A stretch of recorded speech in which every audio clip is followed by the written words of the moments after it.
Ninjago is a kid's show.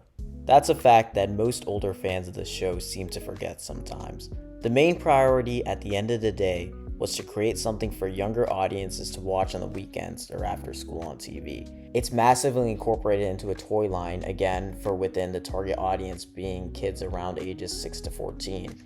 Even though hundreds of people like myself who are not in that age range have come to love the show, all it needs to do is really keep the kids entertained. There's no reason to go above and beyond to tell a more complex, enriching story with lovable characters as long as you keep the kids' attention spans.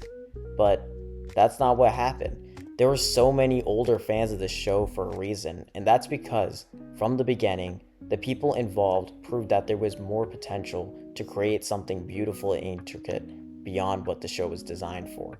As much as I and many others have our favorite seasons and eras of the show, we continue coming back for more because you, like I, love Ninjago. Because they care.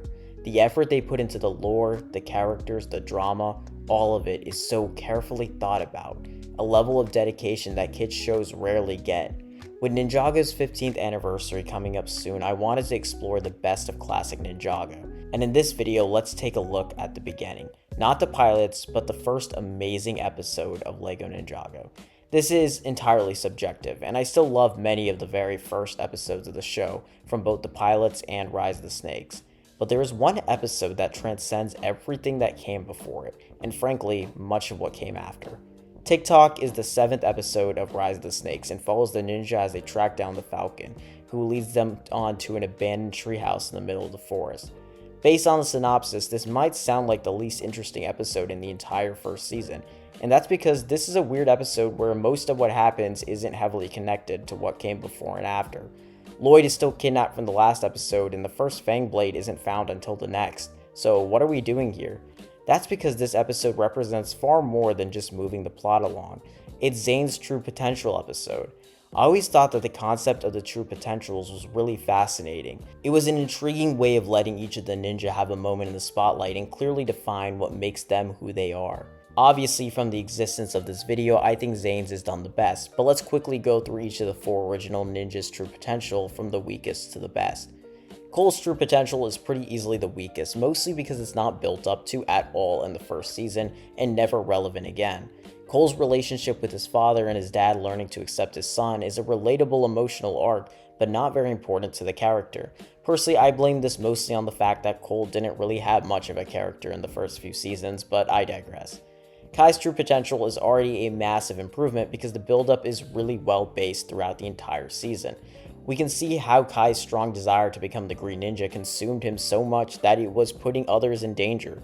Saving Lloyd was the perfect selfless act that his character needed. His moment does get a bit lost because of the Green Ninja reveal coming right after, but it's perfectly effective. Jay's true potential is really great, not only because it's built up to with the narrative of the first season, but it continues to evolve in the future ones as well.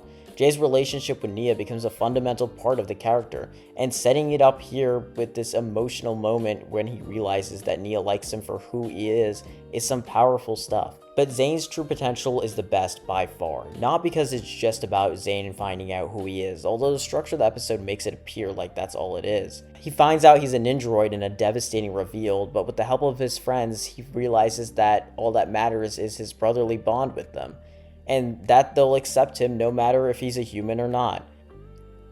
But that's not what it's about. This episode, and the Ninjaroid reveal specifically, is about Zane's inability to ask himself, what is my purpose? If I'm not like the others and was specifically designed by another, who am I? It's such a compelling and mature idea that's so much more than it had to be. It's hinted pretty early on that Zane is not like the others. He questions where he comes from and adds this extra layer where he now has to cope with the fact that he's physically unable to be like everyone else. And then, that's when the flashback happens. Simply put, this is one of the best scenes of the entire show. I strongly believe that even to this day, it hits so hard. Not just because of how immaculate Jay Vincent's emotional score is, but the simple imagery of Zane and his father building that human connection. The one that Zane has always longed for. He's had it all his life, ever since he was made, because Zane is an amazing person who is fully capable of feeling a complex range of emotions, no different than anyone else. And that's when we're hit with the line, "You were built to protect those who cannot protect themselves." That's it. That's the final piece for Zane to gain his sense of purpose. It's not one of the ninja or Sensei Wu or any other character that told him that. He had it in himself the whole time, more than any of the others. He just needed that revelation that he was a ninjroid to realize that. And of course, the episode ends with Zane actually unlocking his true potential and defeating the Treehorns. If you weren't convinced that this episode is perfect, I hope you can at least see why I consider this to be a turning point for the series. It exists to prove that this show is so much more than just a marketing gimmick, and the characters and world are capable of telling breathtaking, magical, endlessly fun stories that will always be with us. I know, at least for me, it will be. But hey, if you disagree, let me know your other favorite episodes of the series in the comments down below. Thank you all so much for watching. I'll see you in the next one.